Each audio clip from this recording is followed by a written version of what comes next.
Bonjour, c'est Maxlog. Soul 4 est sorti il y a une semaine et quand j'ai entendu certains reproches qu'on a fait au film, je me suis dit que j'allais bien faire une vidéo pour revenir sur cette saga. Oh mon dieu, Maxlog parle de Marvel. Qu'est-ce qui se passe? YouTube s'est retourné, il y a eu l'apocalypse.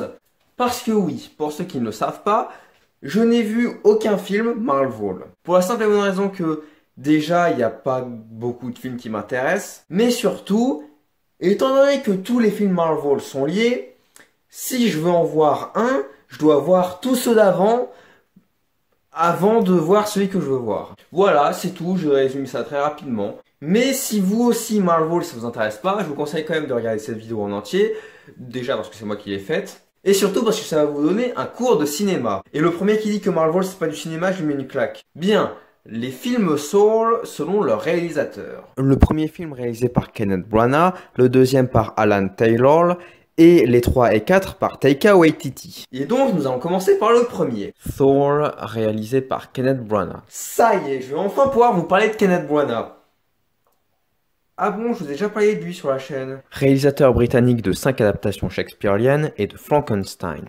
Dans le film de Kenneth Branagh, Thor est comme un héros shakespearien. Ça se ressemble, ça a les mêmes caractéristiques quoi. Kenneth Branagh a voulu qu'il y ait un peu de lui dans le film. Il a donc tourné des plans de travers. Sauf que ces plans de travers, Marvel a essayé de les remettre droits. Mais sauf qu'ils étaient coincés. Voici l'image de base. Si je la remets droit, ça donne ça. Et si je zoome dessus pour qu'il n'y ait pas de trou dans l'écran, ça donne ça. D'ailleurs, dans Belfast, un film de Kenneth Branagh sorti récemment, j'ai remarqué des plans de travers.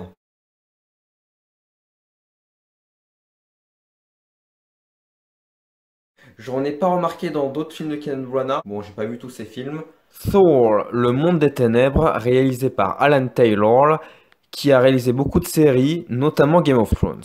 Et effectivement, dans Thor 2, il y a des choses qui ressemblent à Game of Thrones. Et de toute façon, le film a une mise en scène de série, puisque c'est des plans les plus pratiques à faire que possible, ce qu'on fait dans une série. Parce que quand tu tournes une série, tu as peu de temps, donc on essaye de chercher des acteurs qui peuvent faire ce que tu veux en très peu de temps. Sauf que plus un plan est pratique, moins un plan est esthétique. Et Alan Taylor a essayé de faire un film qui ressemble à celui de Branagh. On en vient maintenant à Thor Ragnarok et Thor Love and Thunder, réalisé par Taika Waititi, qui a réalisé Jojo Rabbit, un épisode de The Mandalorian et qui prépare un film dans l'univers de Star Wars, et qui est un réalisateur essentiellement comique.